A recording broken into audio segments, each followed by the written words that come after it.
يصلون على النبي يا أيها الذين آمنوا صلوا عليه وسلموا تسليما.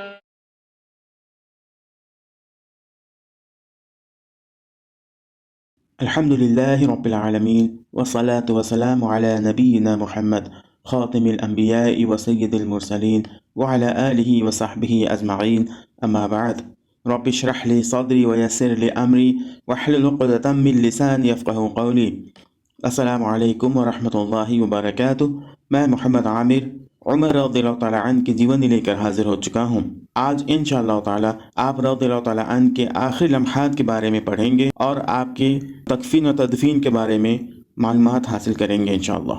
ابن عباس رضی اللہ عنہ نے عمر رضی اللہ عنہ کی زندگی کے آخری لمحات بیان کیے جب انہوں نے کہا، میں عمر رضی اللہ تعالیٰ عنہ کو دیکھنے کے لیے داخل ہوا جب آپ پر حملہ کیا گیا تھا، اور کہا کہ اے امیر المؤمنین، جنت کی بشارت لے لیں، کیونکہ آپ اس وقت مسلمان ہوئے جب لوگوں نے کفر کیا، اور آپ نے رسول اللہ صلی اللہ علیہ وسلم کے ساتھ اس وقت جہاد کیا جب لوگوں نے آپ کو چھوڑ دیا تھا.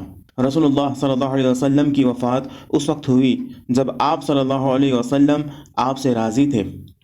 آپ کے خلیفہ ہونے پر کسی نے اختلاف نہیں کیا اور آپ کو خلیفہ بنایا گیا تھا اور آپ کو شہید کیا گیا. عمر رضی اللہ عنہ نے کہا، دوبارہ کہو. تو میں نے اسے دہرایا تو انہوں نے کہا کہ اس اللہ کی قسم جس کے سوا کوئی معبود نہیں، اگر میرے پاس دنیا کا سارا سونا چاندی ہوتا تو میں اسے موت کے بعد آنے والی دہشت سے بچنے کے لیے ادا کر دیتا.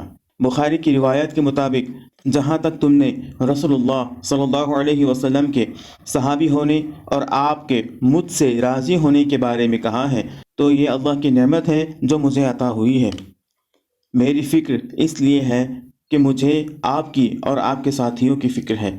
اللہ کی قسم، اگر میرے پاس زمین بھر سونا ہوتا تو میں اسے دیکھنے سے پہلے ہی عذاب الہی کے بدلے فدیہ میں استعمال کر لیتا.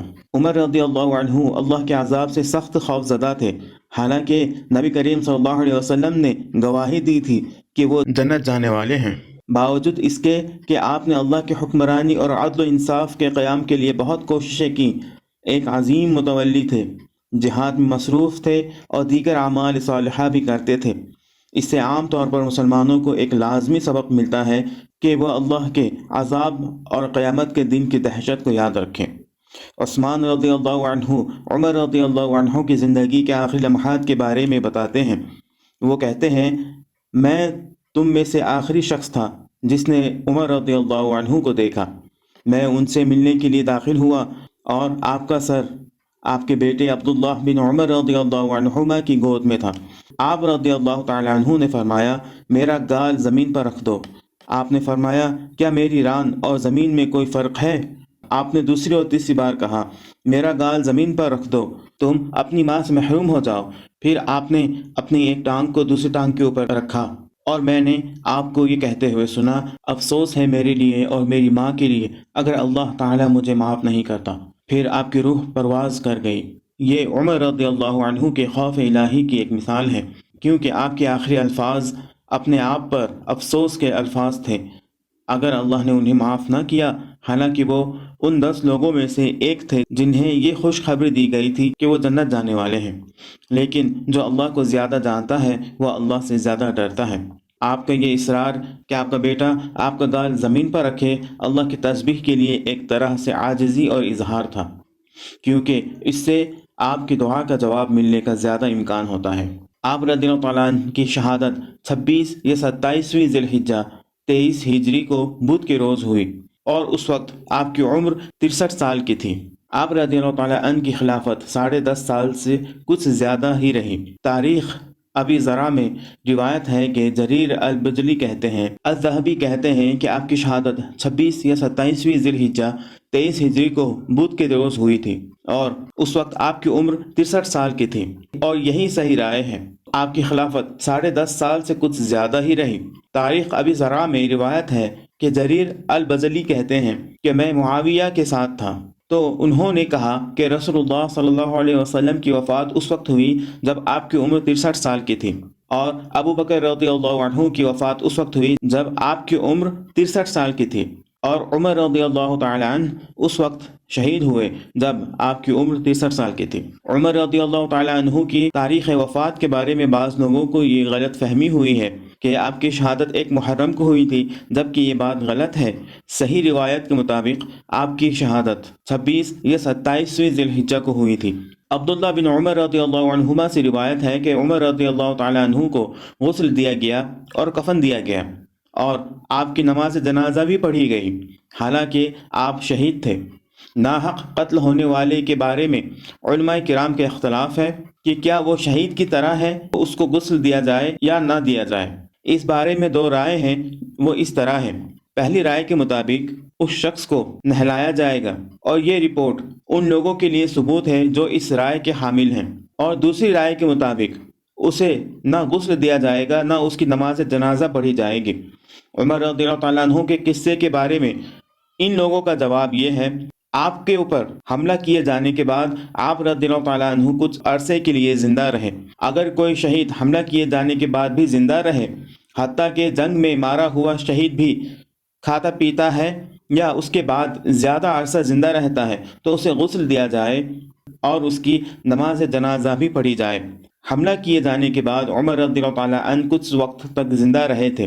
آپ پانی پیتے رہے اور وہ چیز کھاتے رہے جو حکیم نے آپ کو دیا تھا، چنانچہ آپ کو غسل دیا گیا اور آپ کی نماز جنازہ بھی پڑھی گئی۔ امام ذہبی نے کہا کہ صہیب بن سنان نے آپ کی نماز جنازہ پڑھی۔ ابن سعد نے کہا علی بن حسین نے سعید بن المسیب سے پوچھا کہ عمر رضی اللہ تعالیٰ عنہ کی نماز جنازہ کس نے پڑھی؟ آپ نے کہا صہیب۔ آپ نے کہا کتنی تکبیریں کہیں؟ آپ نے کہا 4 تکبیریں پڑھی گئیں۔ پوچھا نماز کہاں پڑھی؟ آپ نے فرمایا قبر اور منبر کے درمیان۔ ابن المسیب کہتے ہیں مسلمانوں نے دیکھا تو انہیں معلوم ہوا عمر رضی اللہ تعالیٰ عنہ کے حکم پر صہیب فرض نمازیں پڑھا رہے ہیں، تو لوگوں نے انہی کو نماز جنازہ کے لیے آگے بڑھا دیا۔ آپ نے عمر رضی اللہ تعالیٰ عنہ کی نماز جنازہ بھی پڑھائی۔ عمر رضی اللہ تعالیٰ عنہ نے خلافت کے 6 امیدواروں میں سے کسی کو نماز کی امامت کے لیے مقرر نہیں کیا تھا۔ یہ اس لیے تھا کہ اگر آپ ان امیدواروں میں سے کسی کو بھی نماز پڑھانے کے لیے کہتے تو اس شخص کے تعلق سے یہ آپ کی تائید مانی جاتی اور لوگ اسے ہی خلیفہ بنا دیتے بغیر مشورے کے۔ عمر رضی اللہ تعالیٰ عنہ اور صحابہ کرام نے صہیب کو بہت زیادہ عزت دی تھی، اور عمر رضی اللہ تعالیٰ عنہ نے آپ کے بارے میں کہا تھا کہ صہیب کتنا اچھا آدمی ہے، اگر وہ اللہ سے نہیں ڈرتا تو بھی اس کی نافرمانی نہیں کرتا۔